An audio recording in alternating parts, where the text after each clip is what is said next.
Hi friends, welcome to easy tips and stitch.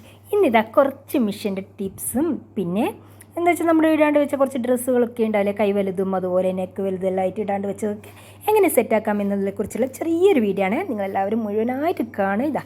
ആദ്യം തന്നെ മിഷീനിൽ നൂല് കോർക്കൽ. ഇപ്പോൾ പവർ മെഷീനാണ്, സ്റ്റിച്ച് ചെയ്യാനെല്ലാം വളരെ എളുപ്പം. പക്ഷേ നൂല് കോർക്കുക എന്ന് വെച്ച് കഴിഞ്ഞാൽ വലിയൊരു കടമ്പ് തന്നെയാണ് കേട്ടോ. നമുക്ക് ഡോറൊക്കെ വഴി കാണിച്ചു കൊടുക്കുന്ന പോലെ കാണിച്ചു കൊടുക്കേണ്ടി വരും. അതുകൊണ്ട് ആദ്യമുള്ള നൂലില്ലേ, അത് നമ്മളിതാ ഇവിടെ വെച്ചിട്ടൊന്ന് കട്ട് ചെയ്ത് കൊടുക്കുക കേട്ടോ. എന്നിട്ട് അതിൻ്റെ തറ്റ അവിടെ വെക്കണേ. എന്നിട്ട് മേലെയുള്ള നമ്മളപ്പുറം അപ്പുറം വെക്കുന്ന നൂല് കണ്ടില്ലേ, അപ്പോൾ അതിൻ്റെ തറ്റ ഒരു ഹോൾസിലൂടെ കടത്തുക മാത്രം ചെയ്താൽ മതി. എന്നിട്ട് നോക്കിയേ, അതിൻ്റെ തറ്റ എടുത്തിട്ട് ഇവിടെ ആദ്യം കട്ട് ചെയ്ത നൂലിൻ്റെ വശയില്ലേ, അതുമായിട്ട് കൂട്ടിയിട്ടൊന്ന് കെട്ടിക്കൊടുക്കുക കേട്ടോ.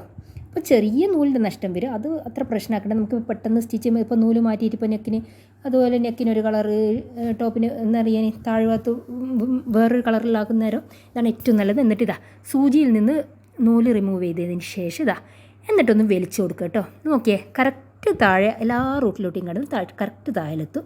എന്നിട്ട് കെട്ടിയതിൻ്റെ കുറച്ച് മുമ്പൊന്ന് കട്ട് ചെയ്ത് കൊടുക്കുക. എന്നിട്ട് സൂചിയിൽ നൂല് കോർക്കുന്ന ഒരു സാധനമില്ലേ, അപ്പോൾ അതെടുത്തിട്ട് ജസ്റ്റ് ഒന്ന് നൂലും കൂടി ഒന്ന് കോർത്ത് കൊടുത്തതിന് ഇത് പണി കഴിഞ്ഞ് ഇത്രയേ ഉള്ളൂ. പക്ഷെ പെട്ടെന്ന് കഴിയും. അപ്പോൾ ഇതറിയാത്തവർക്ക് വേണ്ടിയിട്ടാണ് ഞാൻ പറയുന്നത്. പിന്നെ ഇത് നോക്കിയേ, വലിയൊരു കൈയാണ്. അപ്പോൾ നമ്മളിപ്പോൾ പുറത്ത് പോയിട്ട് റെഡിമെയ്ഡായിട്ട് ഫുഡ് നമ്മൾ മുമ്പിൽ വെച്ചിട്ട് കഴിക്കുന്ന നേരമല്ലോ ഓക്കെ ഇങ്ങനത്തെ കൈ. അപ്പോൾ വീട്ടിൽ പാകം ചെയ്യുന്ന നേരം ഇങ്ങനത്തെ കൈ ഇട്ടിട്ട് നമുക്ക് ഇങ്ങനത്തെ കയ്യിൽ ഇങ്ങനത്തെ ഒരു ഡ്രസ്സ് ഇട്ടിട്ട് നമുക്ക് പാകം ചെയ്യാൻ പറ്റില്ല. അതുകൊണ്ട് 3/4 സ്ലീവും അതിൻ്റെ കൂടെ 1 ഇഞ്ച് നമുക്ക് എന്താ പറയുക മടക്കി അടിക്കാൻ വേണ്ടേ, 1 ഇഞ്ചും കൂടി എക്സ്ട്രാ എടുത്തിട്ട് നമ്മൾ കൈയൊന്ന് കട്ട് ചെയ്ത് കൊടുത്തിട്ടുണ്ട്. എത്രയും വേണ്ട അതിൻ്റെ കൂടെ 1 ഇഞ്ച്. എന്നിട്ട് നോക്കിയേ, ഒരു 1/2 ഇഞ്ച് വിടത്തിൽ ഞാൻ ഒന്ന് മടക്കി കൊടുക്കുന്നുണ്ട്. 1 ഇഞ്ചല്ലേ എക്സ്ട്രാ എടുത്തേ, അപ്പോൾ 1 ഇഞ്ച് തന്നെ ഉള്ളിൽ പോകുന്നില്ല. 1 ഇഞ്ച് ഓക്കെ. എന്നിട്ട് ചുറ്റും അടിച്ചതിന് ശേഷം ഒരു 1 ഇഞ്ച് ഗ്യാപ്പ് മാത്രം വെക്കുന്നതിനാന്ന് വെച്ച് കഴിഞ്ഞാൽ എലാസ്റ്റിക് നമുക്ക് കടത്തി വിടണ്ടേ, അതിന് വേണ്ടിയിട്ടാണ് 1 ഇഞ്ച് വെക്കുന്നത്. അപ്പോൾ ഞാനിപ്പോൾ എലാസ്റ്റിക് വിടുന്നതെന്ന് വെച്ച് കഴിഞ്ഞാൽ ഞാൻ വീട്ടിൽ നിന്ന് ഇടുന്നത്, അതുപോലെ എനിക്ക് അത്ര ടൈറ്റിൽ ഇഷ്ടമല്ല. അതുകൊണ്ട് കുറച്ചൊന്ന് ലൂസാക്കിയിട്ടാണ് എലാസ്റ്റിക് എടുക്കുന്നത്. അല്ലെങ്കിൽ നമ്മൾ കൈൻ്റെ എത്രയാണോ വലുപ്പം വേണ്ട ആ ഒരു രീതിയിൽ എടുക്കുക. എന്നിട്ട് ഒരു 1/4 ഇഞ്ച് വെച്ചിട്ട് എലാസ്റ്റിക് നമ്മൾ കൂട്ടി യോജിപ്പിച്ചതിന് ശേഷം 1 ഇഞ്ച് നമ്മൾ ഇത് സ്റ്റിച്ച് ചെയ്യാണ്ട് മാറ്റി വെച്ചിട്ടില്ലേ, അവിടെയും കൂടി സ്റ്റിച്ച് ചെയ്ത് കൊടുത്തതിന് കൈ റെഡി കേട്ടോ. നല്ല മോഡൽ സ്ലീവ് പോയി. ഇനിയിപ്പോൾ ഹൈനെക്കായിട്ടുള്ളൊരു ഡ്രസ്സാണ്. എനിക്കിത് ഇടുന്നത് എന്താണെന്ന് വെച്ചാൽ ഭയങ്കര ചൂടായിരിക്കും, എന്നെപ്പോലെ അധികം പേർക്കും ഉണ്ടാവും. അപ്പോൾ ഹൈനെക്കൊന്നും വീട്ടിൽ നിന്ന് ഇടാൻ ഇഷ്ടമില്ലാത്ത ആൾക്കാർ. അപ്പോൾ അതിനുവേണ്ടി നോക്കിയേ, 3 ഇഞ്ച് വിഡ്ത്തും 5.5 ഇഞ്ച് ലെങ്ത്തുമാണ് എടുത്തിട്ടുള്ളത്. അതേപോലെ ബാക്ക് നെക്ക് ലെങ്ത്ത് ഒരു 2.5 ഇഞ്ചിൽ താഴെയും കൂടി ഞാൻ ഇതാക്കിയിട്ട് ഒന്ന് കട്ട് ചെയ്യുന്നുണ്ട്. അപ്പോൾ ബാക്ക് നെക്കാണ് ഫസ്റ്റ് കട്ട് ചെയ്യുന്നത്. അപ്പോൾ രണ്ടും കൂടി ഒരുമിച്ച് കട്ട് ചെയ്ത്, ഇതൊരു സിബുള്ളതായതുകൊണ്ട് ഫസ്റ്റ് കട്ട് ചെയ്യാൻ കുറച്ചൊരു ബുദ്ധിമുട്ടുണ്ടായിരുന്നു.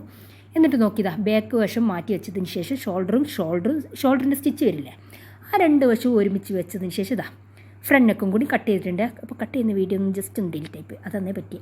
എന്നിട്ട് നോക്കിയതാ ക്രോസ് പീസ് എങ്ങനെയാണ് വെക്കേണ്ടതെന്ന് നിങ്ങളൊന്ന് വീഡിയോ കുറച്ചൊന്ന് ബാക്ക് എടുത്തൊന്ന് നോക്കിക്കഴിഞ്ഞാൽ കറക്റ്റ് മനസ്സിലാവും എങ്ങനെയാണെന്ന് വെച്ചാൽ ക്രോസ് പീസ് ഇങ്ങനെ രണ്ടും അങ്ങോട്ടും ഇങ്ങോട്ടും വെച്ചതിന് ശേഷം സ്റ്റിച്ച് ചെയ്തെടുക്കുക. ഇതിൻ്റെ അടുത്ത് ആദ്യമുള്ളൊരു പീസാണ്. അപ്പോൾ ഇതിന് മേച്ചാവുന്നതുകൊണ്ട് ഏത് പീസായാലും സാറിൽ ഉള്ളിൽ പോകുന്ന വിഷയമല്ലേ. അപ്പോൾ സിബ്ബാണ്. അപ്പോൾ സിബ്ബ് ഞാൻ റിമൂവ് ചെയ്യുന്നത് വെച്ചാൽ ആദ്യം സിബിൻ്റെ 2 അടുപ്പിച്ച് വെച്ചതിന് ശേഷം ഞാനൊന്ന് സ്റ്റിച്ച് ചെയ്ത് കൊടുക്കുന്നത്. എന്നിട്ട് സിബ് അങ്ങ് കട്ട് ചെയ്തെടുക്കുകയാണ് ചെയ്യുന്നത്. അല്ലാണ്ട് ഞാൻ സിബ് ഇപ്പോൾ തുന്നെല്ലാം വിട്ട് നമ്മൾ എടുക്കുന്നതിന് നല്ല ടൈമാവും കേട്ടോ. എന്നിട്ട് നോക്കിയാൽ നല്ല വശത്ത് ക്രോസ് പീസ് ആദ്യം ഒന്ന് മടക്കിയിട്ട് വെച്ച് കൊടുക്കുക. ഓക്കെ, നെക്ക് ഫില്ല് ചെയ്യുന്നതാണ്. അപ്പോൾ ഇത് ഞാൻ എത്രയോ വീഡിയോയിൽ പറഞ്ഞിട്ടുണ്ട്. അപ്പോൾ എൻ്റെ വീഡിയോ കണ്ടവർക്കെല്ലാം അറിയാം, അധികവും ഞാൻ ചെയ്തിട്ടുള്ള ഈ ഒരു സെയിം മെത്തേഡ് തന്നെയാണ് കേട്ടോ, നെക്കെല്ലാം ഫില്ല് ചെയ്യാൻ വേണ്ടിയിട്ട്. അപ്പോൾ ചുറ്റും സ്റ്റിച്ച് ചെയ്ത്, അപ്പോൾ നമ്മൾ ഫസ്റ്റ് സ്റ്റാർട്ടിങ് ഇല്ലേ അതിൻ്റെ മുകളിൽ വരെ ഈ ക്രോസ് പീസ് വരുന്നവരെ നമുക്ക് സ്റ്റിച്ച് ചെയ്യാൻ, എന്നിട്ട് ബാക്കി വശം കട്ട് ചെയ്ത് കൊടുക്കുക. എന്നിട്ട് ചുറ്റും ഓരോരു കട്ടും കൂടിയും കൊടുത്തതിന് ശേഷം 2 മടക്കി ഉള്ളിലോട്ടേക്ക് മടക്കി കൊടുക്കുക. എന്നിട്ട് നോക്കിയാൽ ഉള്ളിൽ വെച്ചിട്ടാണ് ഞാൻ സ്റ്റിച്ച് ചെയ്യുന്നത്. അപ്പോൾ നിങ്ങൾക്ക് വേണമെങ്കിൽ പുറത്ത് വെച്ചിട്ട് വേണം സ്റ്റിച്ച് ചെയ്യുക, ഓരോരാൾ ഇഷ്ടം കേട്ടോ. അപ്പോൾ ഉള്ളിൽ വെച്ചിട്ട് ഞാൻ കറക്റ്റ് വീതിക്ക് തന്നെ ഒരു 1/4 ഇഞ്ച് വീതി തന്നെയാണ് സ്റ്റിച്ച് ചെയ്തത്. അപ്പോൾ ചുറ്റും സ്റ്റിച്ച് ചെയ്ത് ഇന്നക്കും റെഡിയായി. അപ്പോൾ എൻ്റെ വീഡിയോ എല്ലാവർക്കും ഇഷ്ടമായത് നേരത്തെ ഇഷ്ടമായെങ്കിൽ ലൈക്ക് ചെയ്യുക, ഷെയർ ചെയ്യുക, കമൻറ്റ് ആക്കുക, സബ്സ്ക്രൈബും കൂടി ചെയ്യാൻ മറക്കരുതേ.